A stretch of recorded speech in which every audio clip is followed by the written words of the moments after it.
Hello, everybody. Alex here. I just wanted to give you all a little bit of a disclaimer before we dive into what you're about to hear. I did an entire thing with my friends of Catan, and I wanted to play with them, and we played, and it was great.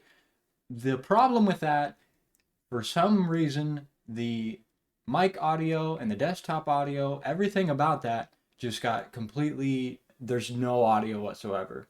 So instead of throwing away all that footage that we took of the game, I'm just going to use it as background while I sort of explain what Catan is. And I'm sorry it's not the video I intended to do, but I don't want to just throw away the footage for no reason.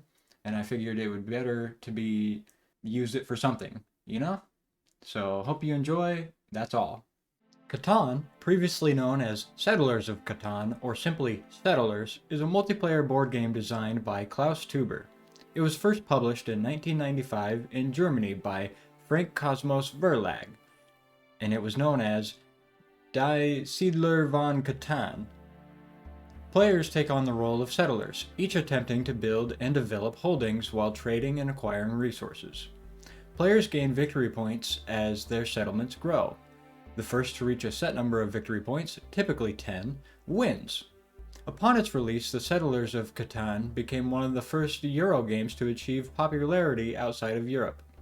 As of 2020, more than 32 million copies in 40 different languages have been sold. The players in the game represent settlers, establishing settlements on the fictional island of Catan. Players build settlements, cities, and roads to connect them as they settle the island. The game board, which represents the island, is composed of hexagonal tiles, hexes if you will, of different land types, which are laid out randomly at the beginning of each game.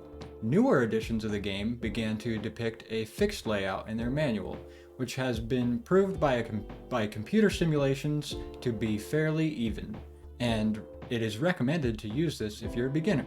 In 2016, editions of the game were released with a conventional fixed layout board.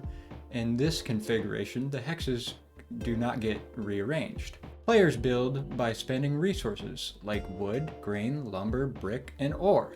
These are depicted by resource cards. Each land type, with the exception of the unproductive desert, is produced by a specific location. Hills produce brick, forests produce lumber, mountains produce ore, fields produce grain, and pastures produce wool. On each of the player's turn, the two six-sided dice are rolled to determine which hexes produce resources. Players with a settlement adjacent to the hex containing the number that was rolled receive one card corresponding to the resources. Cities produce two cards of the corresponding resource.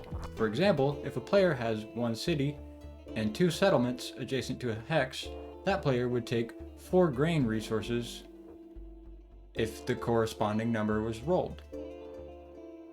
There is also a robber token, initially placed on the desert. If the player rolls a 7, the robber must be moved to another hex, which will no longer produce resources until the robber is moved again. That player may also steal a resource from another player with a settlement or city adjacent to the robber's new placement. In addition, when a 7 is rolled, all players with 8 or more resource cards must discard their choice of half rounded down.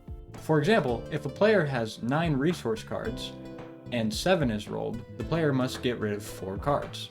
On the player's turn, the player may spend resource cards to build roads, settlements, upgrade their settlements to cities, or by buying development cards. Players can trade resource cards with each other. Players may also trade off-island at a ratio of 4-1. By building settlements adjacent to ports, players may trade with the bank at a 3-1, or in some cases a 2-1 ratio, depending on your port's location and required resources. The goal of the game is to reach 10 victory points. Players score 1 point for each settlement they own and 2 points for each city they own.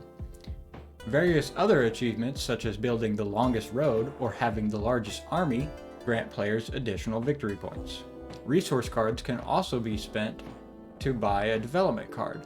There are 3 different types of development cards, including cards worth 1 victory point, night cards, which allow the player to move the robber as if they rolled a 7, but without the cut in half rule, and the third set of cards, which the players can use one of 3 abilities. That pretty much wraps up everything I wanted to tell you about Catan. Once again, I'd like to say I'm sorry, this is not the video I intended. I do hope to play with them again and actually get a proper recording of the match we had, but I hope you enjoyed what I was able to do today. I know it wasn't much, but go ahead and subscribe, hit that bell, comment below. All that good stuff is going to really help this channel go upward, and I'll see you next time.